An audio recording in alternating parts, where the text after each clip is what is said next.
Radio Okapi. Okapi. Okapi Service. Jody Daniel Kachama. Okapi. Mesdames et messieurs, bonjour et bienvenue dans Okapi Service, le magazine de la vie au quotidien. C'est un plaisir de vous retrouver encore aujourd'hui pour vous servir. Quelles sont les normes d'installation d'une station-service ou lieu de vente des produits pétroliers? On en parle aujourd'hui dans cette émission avec l'ingénieur Pepito Sakasaka, expert en sciences et techniques de pétrole et du gaz. Ingénieur Pepito, bonjour. Bonjour, Okapi Service. Bienvenue dans cette émission de la vie au quotidien, des questions et préoccupations. Écrivez-nous à service@radiookapi.net. Postez également vos questions et préoccupations sur la page Facebook de l'émission Okapi Service. Polydor Bansunga à la mise en onde, Tati Mapuko assure la réalisation, Marcel Ngombo à la coordination, au micro Jody Daniel Kachama sous la supervision de Jean-Marc Matouaki. Excellente condition d'écoute du magazine de la vie au quotidien. Radio Okapi. Prolifération anarchique des stations-service et dépôts de vente des produits pétroliers à Kinshasa. Ces endroits où les automobilistes peuvent se ravitailler en essence fonctionnent à proximité des habitations, des écoles, des hôpitaux et autres. D'après les experts, cela constitue un danger permanent pour la population. Quelles sont les normes environnementales à respecter avant d'installer une station ou dépôt de vente des produits pétroliers? On en parle dans cette émission avec l'ingénieur Pepito Sakasaka, expert en sciences et techniques du pétrole et du gaz. Ingénieur Pepito, encore une fois, bonjour. Bonjour Okapi Service. Bien, nous parlons des normes d'installation d'une station-service. D'abord, aidez-nous à comprendre ce que c'est une station-service. Voilà, c'est intéressant d'expliquer ces concepts très techniques. Et une station-service est une installation des ventes et des commercialisations de produits pétroliers.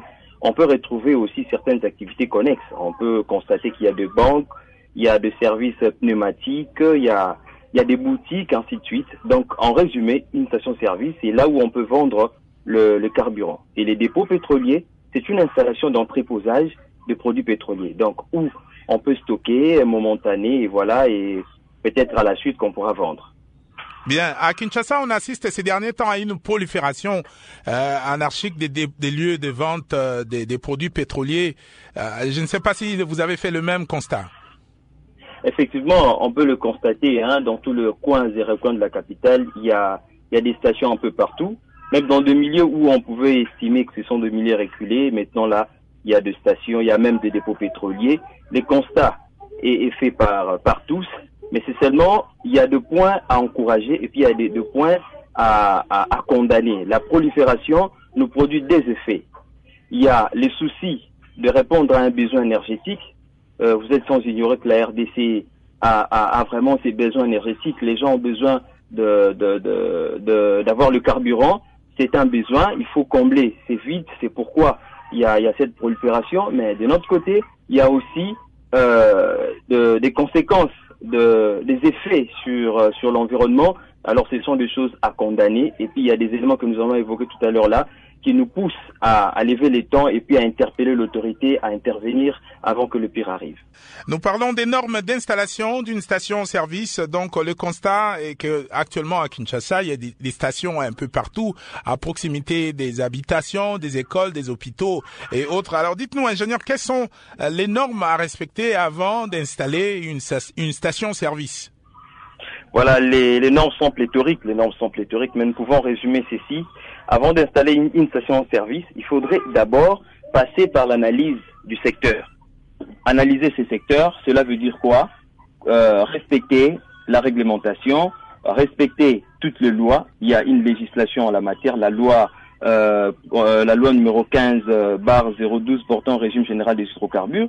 Il faut respecter les secteurs, comment ça évolue, respecter tout le cadre interministériel, ministère de l'économie, ministère de l'environnement, ministère des hydrocarbures, ainsi de suite. Il faudrait aussi analyser la demande au niveau de la zone d'implantation. On ne peut pas implanter n'importe où, n'importe comment. On doit analyser suffisamment si réellement la zone choisie répond à des besoins. Alors, donc, je disais, analyser la demande au niveau de la zone d'implantation. Et en tout dernier lieu, il faudrait aussi étudier la concurrence. Parce que là, c'est anormal de constater qu'après des avenues, il y a une station. Juste à côté, et sur Super Lemba, si je me trompe, Vous verrez que il y a 2 stations à côté. C'est anormal par rapport au principe, c'est anormal par rapport aux normes. Et là, ça biaise même cette réalité d'étude de la concurrence. Voilà un peu en résumé ce que nous pouvons dire. Alors si je peux revenir sur l'analyse du secteur, je peux dire que c'est grave de constater on installe une station-service là où la fréquentation est faible en termes de flux de circulation. Donc les gens ne fréquentent pas les milieux, mais on constate qu'il y a une station-service. Je ne sais pas si c'est pour favoriser la contrebande ou c'est pour réellement servir la population. L'accessibilité. On installe une station-service là où il y a une certaine facilité, où les voitures, les gens peuvent facilement accéder. La disponibilité foncière. Comment on peut installer une station-service dans une parcelle d'autrui? C'est anormal. Donc il faut qu'il y ait suffisamment d'espace pour essayer un peu d'installer et puis de respecter tous les paramètres. Et quels sont les services qui octroient les autorisations d'installation des stations-service? Bon, il y a d'abord le ministère des Hydrocarbures qui a les derniers mots en cette matière, et le ministère des Hydrocarbures ne fonctionne pas seul. Et dans cette réalité des choses, il faudrait aussi un enregistrement de commerce, certainement c'est au niveau du ministère de l'économie. Il y a aussi le ministère de l'environnement qui dira un mot. Donc, mais le ministère du tutelle des hydrocarbures a pour rôle de tout superviser, comme ce qui est écrit dans l'article 113 de ces régimes de l'actuelle loi qu'on utilise dans le domaine, dans le secteur pétrolier de la RDC. Si je peux le lire, article 113 dit ceci: tout détenteur d'une autorisation spécifique est tenu au respect des normes de qualité de produits, d'hygiène et de sécurité d'installation de biens et de personnes. Donc, cette législation en la matière nous permet un peu à mieux faire. Donc, à partir de ces ministères d'hydrocarbures, on peut avoir l'autorisation bien réglementer les secteurs. Il y a aussi le ministère d'urbanisme qui, à son niveau, doit octroyer le permis de construction. Donc, est-ce qu'on peut comprendre par là que c'est le ministère des hydrocarbures qui octroie des autorisations sans respect des normes? Non, le ministère des hydrocarbures est là pour chapeauter. C'est son secteur de prédilection. Mais le ministère des hydrocarbures ne fonctionne pas seul dans ce cadre ici. Parce qu'une installation comme une station-service, comme un dépôt pétrolier, c'est aussi des installations commerciales. Alors, on doit aussi associer d'autres ministères pour cette réalité des choses. Une station-service, une fois installée, c'est un équipement très dangereux, et du point de vue urbanistique, on doit aussi respecter des normes. Donc, on doit consulter le ministère d'Habitat et puis avoir aussi leur avis favorable afin de procéder à cette installation. Donc, c'est un travail, ce sont des autorisations qui sont sollicitées au niveau de plusieurs ministères, mais c'est le ministère des hydrocarbures qui chapeaute un peu ces secteurs. Bien, et vous avez déploré tout à l'heure qu'à Lemba, il y a des stations qui sont côte à côte. Selon les normes, il n'est pas autorisé d'avoir 2 stations qui se suivent. Bon, juste en face, c'est grave de l'observer. Juste en face, donc il y a une station à gauche et l'autre à droite. C'est compliqué de l'expliquer du point de vue normes urbanistiques parce que on ne sait même pas respecter ce qu'on dit concurrence, on ne sait même pas respecter certaines mesures. Juste derrière, il y a des bars, il y a des terrasses, ainsi de suite. Donc voilà un peu ça fait du mal. Et imaginez-vous s'il y a un problème, il y a 2 stations à côté et dès que l'autre a un problème, il y a incendie et tout. Imaginez-vous la suite. Donc on a observé à notre niveau, nous trouvons que les dangers permanents, c'est une bombe à retardement. Quelles sont les normes d'installation d'une station-service? On en parle aujourd'hui dans Okapi Service. Des questions et préoccupations, eh bien, écrivez-nous à service@radiookapi.net ou bien postez vos questions et préoccupations sur la page Facebook de l'émission Okapi Service. Radio Okapi. Okapi. Okapi Service, une émission au service des populations. Des questions, suggestions et problèmes qui vous touchent, ils sont au rendez-vous tous les jours du lundi au vendredi. Okapi Service, une adresse pour trouver solution à vos préoccupations. Okapi. Bien, nous avons en ligne Nestor Mouepou de Kananga et Théophile Lokake de Kinshasa. Nestor, bonjour. Bonjour monsieur, je dis bonjour à tous les nombreux auditeurs de la radio Okapi.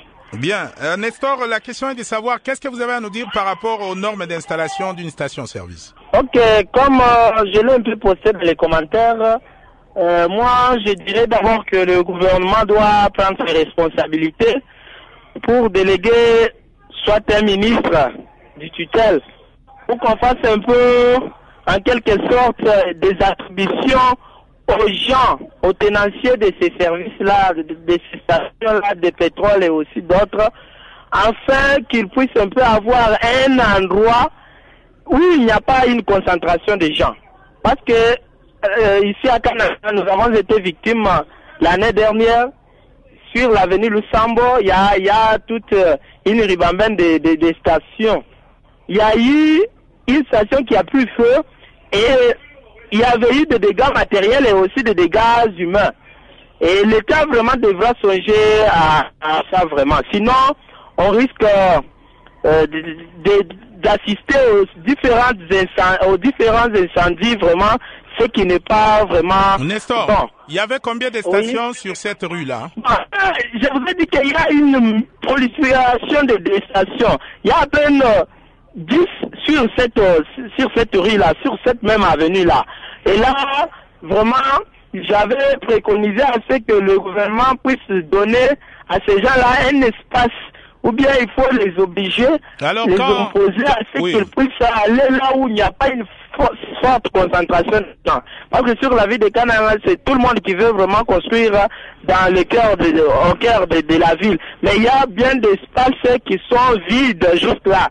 Et d'où ces gens-là pouvaient aller remplir leur station là pour un peu éviter des différents incendies, comme je l'ai dit là. Merci Nestor Mouepou de Kananga. Théophile Lokake, vous êtes à Kinshasa. Bonjour. Oui, bonjour Radio Kapi et à tous les auditeurs de la Radio Kapi. Bonjour. Bien, qu'est-ce que vous avez à nous dire par rapport au sujet du jour? Oui, je dis ceci. Pour la construction des stations de vente de pétrole est très dangereux dans nos villes de RDC.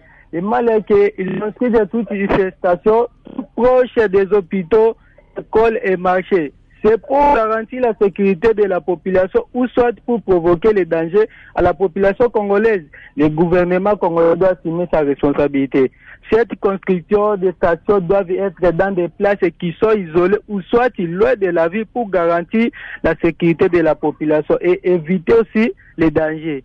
Une chose importante que je peux ajouter est que si le respect des normes de construction des stations ne s'applique pas en RDC, c'est parce que nos autorités aiment beaucoup l'argent. Une fois on lui corrompt le respect des normes de la construction, ne sera pas, s'il te plaît, une fois les normes de la construction sera passées, tu verras que non, il n'y aura pas de l'impact encore pour les normes de la construction.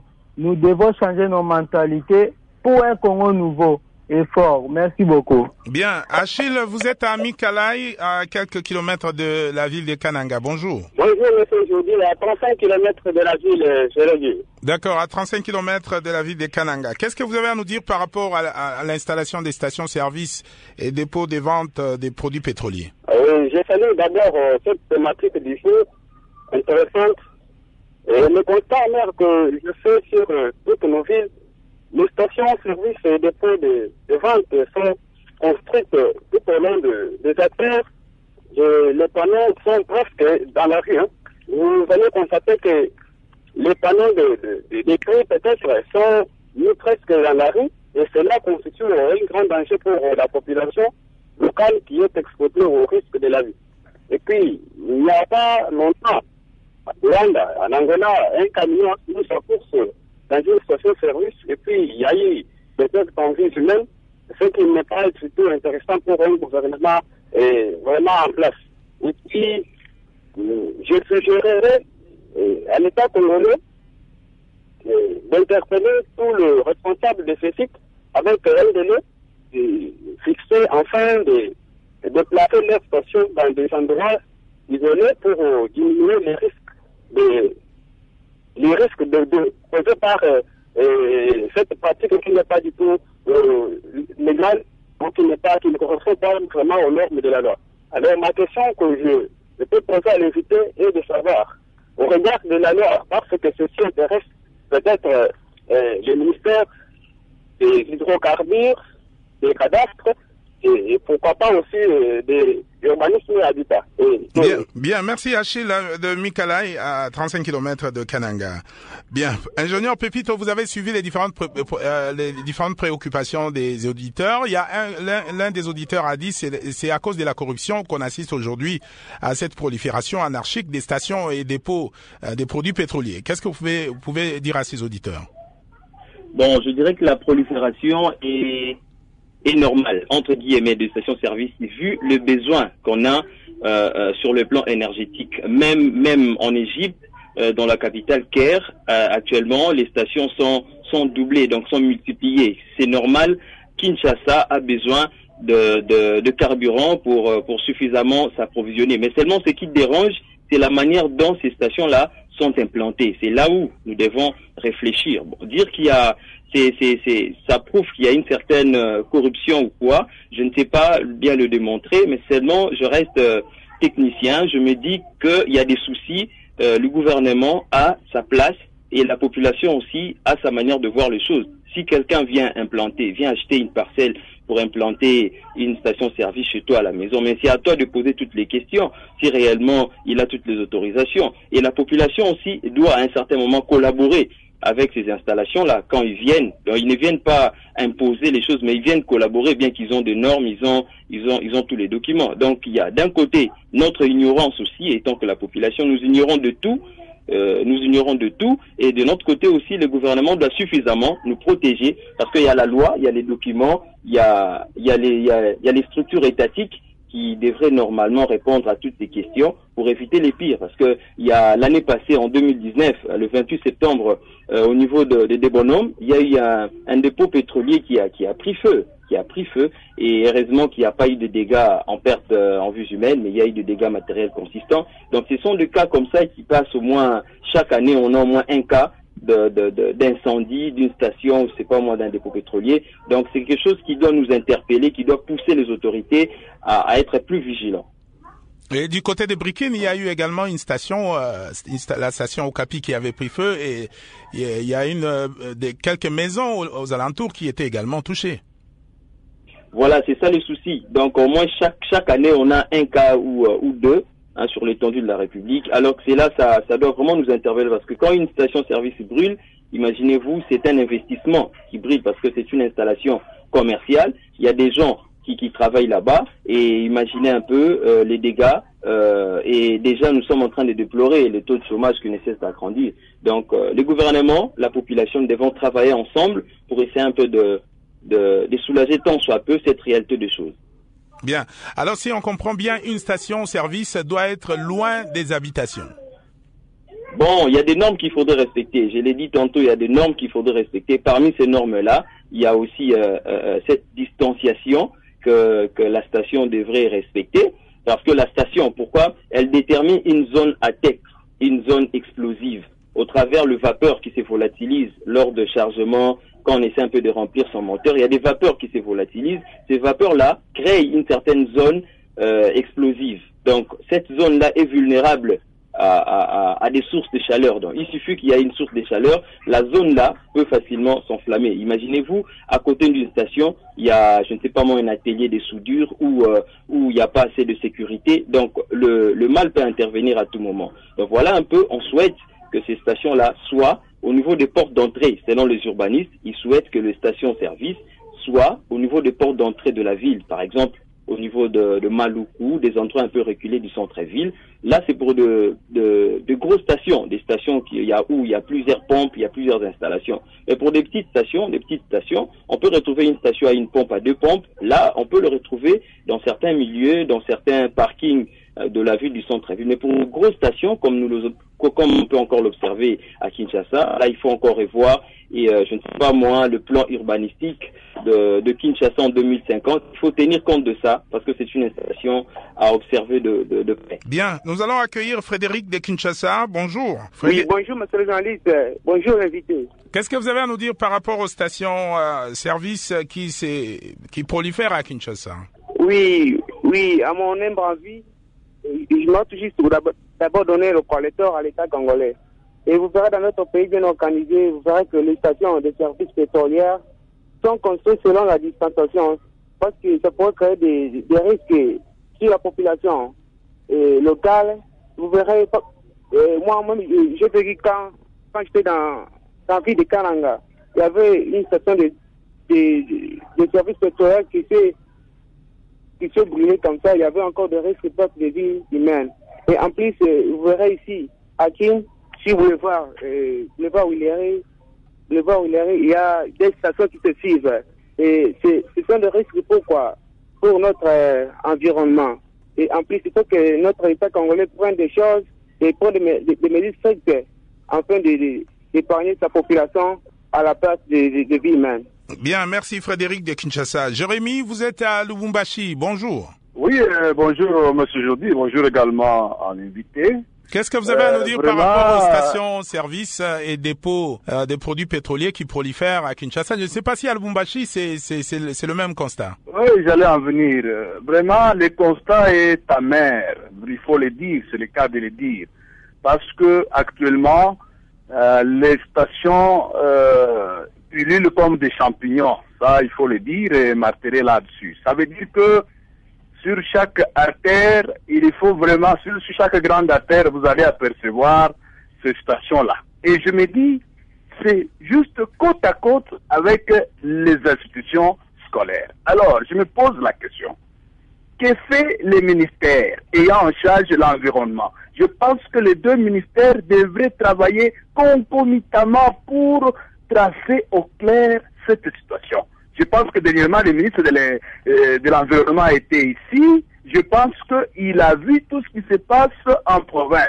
Il revenait à lui de travailler, de parler à son collègue qui a la charge de hydrocarbures pour ne plus que vraiment mettre de l'ordre. Sinon, tout le monde cherche à être, je ne sais pas, acteur dans ce domaine et je me demande où est-ce que nous sommes en train de partir. Jérémy, congolais, il semble que le secteur des hydrocarbures paye bien. Donc quand vous investissez là-bas, vous faites beaucoup de bénéfices. Oui, mais ça veut dire que il n'est pas dit qu'on doit rester dans le statu quo, donc dans un seul domaine. Il y a beaucoup de domaines. Et aussi, une chose encore, M. Jordi. Vous savez bien que ça pollue, donc ça cause pas mal de situations. Il faut mettre des préalables. Ça veut dire qu'avant de mettre une station, il faut remplir certains paramètres. On ne peut pas commencer comme ça, non. Il faut qu'on pose des préalables, chacun doit remplir ses conditions avant de mettre la station. Parce que ce n'est pas un secret. Ceux qui sont donc détenteurs de ces stations, il faut que nos autorités qui nous dirigent, alors je me dis, bon, ce sont elles qui devraient mettre de l'ordre, mais on se demande, c'est un désordre vraiment total, et je me dis là où nous sommes en train de partir. D'ailleurs, il n'y a pas, vous savez que les camions anti-incendie arrivent souvent en retard. Ça, c'est connu de tous.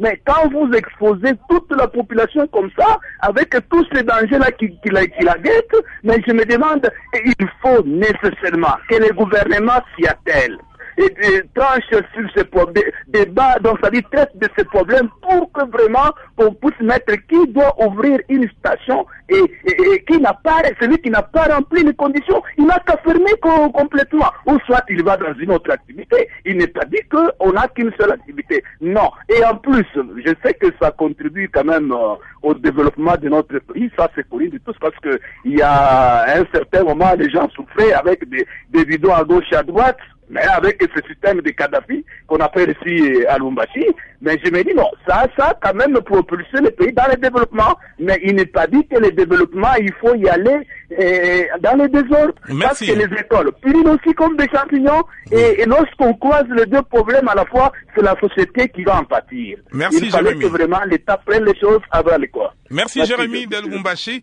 Hassan Imwanda nous appelle de Bukavu. Bonjour. Bonjour Jordi, bonjour à notre invité, c'est Emina Mwanda depuis la ville de Bukavu. Emina Mwanda, quelle est votre question par rapport aux stations, services et dépôts des produits pétroliers? Vraiment, seulement à RDC où on est en train de planifier une chose d'une manière théorique, mais la pratique en est une autre. À ce qui concerne la prolifération de stations-services, surtout dans le milieu à forte agglomération, ici à RDC, d'abord, si on on se réfère au principe cher du droit de l'environnement qui dit que sur le principe de pollueur-payeur, tout ce monde qui est en train de construire, tout ce monde qui est en train de polluer l'environnement en construisant... De polluer l'environnement. Oui. Allô? Oui, tous ceux qui sont en train de polluer l'environnement, vous voulez dire? Oui, tous ceux qui sont en train de polluer d'abord la nature, surtout en ce dernier moment ici, le propriétaire de ces stations devait d'abord répondre de leurs actes en justice. Parce que ça cause de sérieux problèmes, surtout la vie psychique et la vie sociale de la population actuelle. Et plus forte des raisons, soit une chose étonnante, on est en train de construire même ces stations-là à tout proche des écoles où les enfants sont beaucoup plus exposés. Et nous, si on analyse bien cette situation, on peut dire qu'il y a aussi certaines couvertures dans ce genre de trafic. Parce qu'il y a des autorités qui sont en train de couvrir ces gens-là. Parce que, d'abord, je prends l'exemple ici l'exemple typique d'ici à Bukavu. Et la place de l'indépendance qui a été envahie par une grande station-service, les agents de la sécurité civile avaient monté au créneau, mais rien n'était pas modifié. C'est ce genre de trafic que nous devons appeler l'autorité compétente à prendre ses responsabilités à main pour éradiquer la situation. Sinon, les risques peut être vraiment considérable dans l'avenir. Bien. Merci Amina Mwanda de Bukavu. Ingénieur Pépito, vous avez la parole. C'est un constat qui est amer de le voir que c'est une situation générale au niveau de la République. C'est pratiquement dans toutes les grandes villes où on s'est plaint de cette réalité de choses. Mais il faudrait garder à l'esprit que la station-service n'est pas du tout un endroit où on s'est créé la mort. C'est aussi une installation commerciale, comme je l'avais dit tantôt, mais seulement nous devons réfléchir comment la chose devrait se présenter dans une agglomération. Il faudrait faire respecter les lois de la République. Je l'ai dit que la législation en la matière a de lois, des dispositions que nous devrons normalement faire respecter, et que il y a tous ces ministères-là, environnement, ministère de l'urbanisme et puis le ministère de l'économie, devraient travailler en synergie pour essayer un peu d'assainir ces secteurs. Mais aussi, ces gens-là qui investissent dans ces secteurs, d'autres n'ont pas de formation qualifiée. D'autres n'ont pas, ce sont des commerçants d'hier, ils ne maîtrisent rien dans ces secteurs. Alors là aussi, c'est un souci. Les gouvernements, toutes les structures devraient les accompagner pour essayer un peu de réglementer et de faire appliquer la loi dans ces secteurs. Prenons par exemple le cas de la station du rond-point Ngaba. Là-bas, c'est saturé. Vous trouvez des vendeurs qui étalent leurs marchandises à côté. Vous avez les taxis motos qui ont envahi cette station, des véhicules qui traversent à tout moment. Est-ce que une station devait fonctionner dans ces conditions-là? Bon, la station de rond-point Ngaba, normalement, la décision reviendra aux autorités de décider, mais quand à mon humble avis, je trouve que la chose est très mal positionnée, parce que c'est au niveau de la pente, et puis actuellement il y a une forte fluctuation, donc la population, il y a une forte circulation, et puis il y a 5 ans passés, il n'y avait pas des habitations à côté, il n'y avait pas tout ça. Maintenant là, ça vraiment la station peut occasionner beaucoup de risques, beaucoup de mal. Donc c'est important pour les autorités d'analyser et puis de tirer des conclusions, mais seulement que ça dérange et ça reflète une bombe à retardement. Quels sont les dangers à avoir une station à côté des habitations, d'une école, des bars, des églises et autres? Voilà, les dangers les plus permanents, les dangers qui nous inquiètent, c'est l'incendie. L'incendie, pourquoi? Parce que je l'ai dit tantôt, la station décrit une zone explosive. Suite à ces gaz, à ces vapeurs qui se volatilisent, ces vapeurs-là se condensent au niveau de l'environnement, au niveau de la nature, au niveau de l'air, et puis c'est là décrit une zone explosive. Donc, une fois il y a une source de l'électricité, la flamme peut surgir, et c'est un danger. Imaginez-vous à côté d'une habitation, à côté d'une école où il y a des enfants, il suffit parce que l'électricité peut jaillir par plusieurs manières. On peut retrouver l'allumette, on peut retrouver même de déchets d'une cigarette. On peut retrouver même par électricité statique, quand quelqu'un se promène avec un habit inapproprié dans une station, cela peut occasionner une électricité statique par des ondes magnétiques. Voilà pourquoi on interdit toujours le téléphone dans une station, c'est pour des raisons sécuritaires. Voilà un peu tous ces aspects. On demande même aux conducteurs d'arrêter les moteurs, ce qui d'arrêter les moteurs. Oui. D'arrêter les moteurs, ce sont des mesures sécuritaires, mais là, toutes ces mesures ne sont parfois peu respectées, et alors ça nous expose au danger, ça nous expose à des situations catastrophiques. Bien, maintenant que ces stations anarchiques sont là, qu'est-ce qu'il faut faire? Le gouvernement devrait initier un contrôle. Normalement, il faudrait procéder par un contrôle d'urgence, dans le seul souci d'avoir une cartographie de toutes les stations-service de la ville de Kinshasa. Je vous informe que jusque-là, on ne sait pas donner les nombres exacts de toutes les stations de la ville de Kinshasa. Je me réfère d'une étude en cours d'un chercheur urbaniste, professeur à l'ISAU, monsieur Kabongo Mubikaï, qui a compté dans la ville de Kinshasa 200 stations-service. Donc l'année 2018, il a fait le comptage des 100 stations-service, mais aujourd'hui on peut encore observer qu'il y a des stations qui ne cessent de les pousser comme des champignons. Donc il faut procéder par ces comptages, et dès lors qu'on a les nombres exacts de toutes les stations, on sait maintenant où le caser par rapport à un plan urbanistique de la ville. Les urbanistes sont là, et il y a tous les experts, tous les ministères. Ils vont s'entendre pour voir où peut-on placer ces installations, des équipements très dangereux, où on peut le placer. Parce que d'un côté, il y a les stations-service, il y a aussi des antennes de télécommunications. Ce sont des équipements très dangereux. Il faut les implanter dans les endroits où le risque sera amoindri. Bien. Nous allons accueillir Joski de Kindu. Bonjour. Oui, bonjour, monsieur Jody. Bonjour. Quelle est votre préoccupation, Joski? D'après moi, normalement, ici, en RDC, plus particulièrement ici à Kindu, je vois, on a implanté ces stations après des personnes ici, devant la population. Donc, elles sont isolées dans les endroits là. Sont vraiment dangereux. Vraiment, on pourrait seulement les isoler pour ne pas les mettre bien en place là où les personnes restent, là où résident les gens, parce que c'est très dangereux. C'est une chose très très capitale.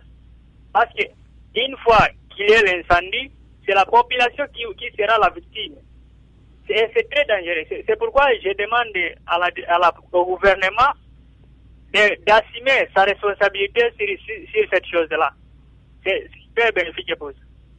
Bien, merci Joski depuis Kindu, qui nous dit que c'est très dangereux, même à Kindu, le constat est presque le même partout à travers le pays. Ingénieur Pepito, il y a une question qui a été posée ici. Qui a droit d'ouvrir une station? Est-ce qu'un simple commerçant, un politicien ou un homme d'affaires peut ouvrir une station-service? Si on a de moyens, c'est aussi une installation commerciale, comme je l'avais dit tantôt, c'est pour vendre. Si on a de moyens, on a un commerçant, on a tous les documents possibles. On a le registre de commerce, on doit respecter les normes de sécurité, on doit respecter les normes d'hygiène, on doit respecter la législation en la matière, on doit avoir tous les documents possibles. Dès qu'on a le moyen, on peut se lancer dans cette affaire. Mais aussi, au-delà d'être investisseur, d'être entrepreneur, il faut aussi penser à la formation des agents, parce que je trouve anormal que nos stations, les gens qui travaillent dans les stations-service, excepté peut-être les gérants qui ont une certaine connaissance en comptabilité, certains peut-être qui connaissent la caractéristique des produits pétroliers, mais les pompistes généralement ce sont des gens qu'on ramasse, des cousins, des frères, ils ne maîtrisent rien, au point même de négliger l'apport des équipements de protection individuelle. Combien de ces pompistes-là portent les bottes, portent des salopettes, et voilà, qui se comportent eux-mêmes en donateurs de leçons en matière de sécurité. Mais c'est grave d'observer qu'on peut encore l'observer dans une station, un pompiste qui téléphone. On peut encore observer que quelqu'un de station, un agent de station, qui se comporte n'importe comment. Donc, il y a un souci du point de vue formation des agents qui doivent travailler dans ce genre d'installation, mais tout remonte au niveau de celui qui initie une telle activité. Il a le moyen, il doit respecter les lois de la République, et en contrepartie, le gouvernement doit aussi veiller à travers toutes les structures pour que cette installation soit réellement profit de la population parce que Kinshasa a besoin de carburant pour son développement. Quelles sont les normes d'installation d'une station-service? Alors parlons à présent, ingénieur Pépito, des dépôts des produits pétroliers. On retrouve des dépôts même au niveau des marchés. Par exemple, lorsque vous allez du côté des Linguessa, quelles sont les conditions pour d'installation ou d'installation, je veux dire, d'un dépôt de produits pétroliers? Pratiquement, ça rime au même avec les stations-service parce que ce sont des installations des équipements très dangereux. Alors, pour le cas de dépôt, la petite nuance est que le dépôt, c'est pour entreposer. Ce n'est pas du tout pour vendre, mais c'est pour entreposer pendant un moment. Et quand on dit entreposage, on doit retrouver les équipements. On doit retrouver les équipements sécuritaires, on doit retrouver les équipements où on doit entreposer, on doit retrouver des citernes, ainsi de suite, des tanks, pourquoi pas. Et si on n'a que des fûts, on doit retrouver des fûts appropriés à ces domaines pour contenir le produit pétrolier. Mais c'est grave d'observer que le même fût que nous mettons l'huile de palme, on se sert aussi pour mettre le produit pétrolier dans des dépôts où il n'y a même pas un extincteur. Imaginez-vous, il n'y a même pas un extincteur dans les dépôts où ceux qui travaillent là-bas n'ont même pas des équipements de protection individuelle, des casques, des lunettes et autres, des bottes. Est-ce que c'est par ignorance? Est-ce que c'est par, je ne sais pas moi, quoi dire?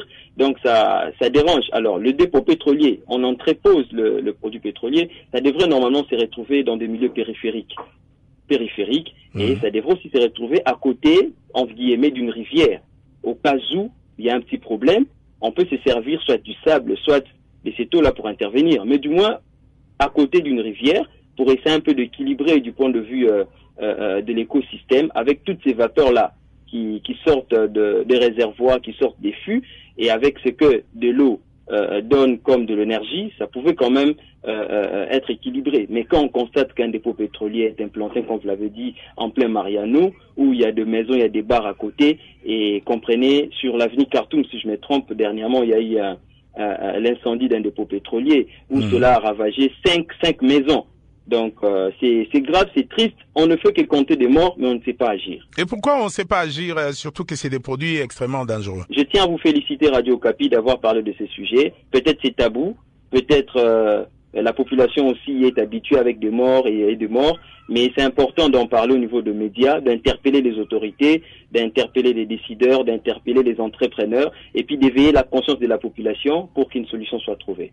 Bien, ingénieur Pépito Sakasaka, je rappelle que vous êtes expert en sciences et techniques du pétrole et du gaz. Merci d'avoir répondu à notre invitation et à la prochaine. C'est à moi de vous remercier. Radio Okapi. Okapi Service. Jody Daniel Kachama. Okapi.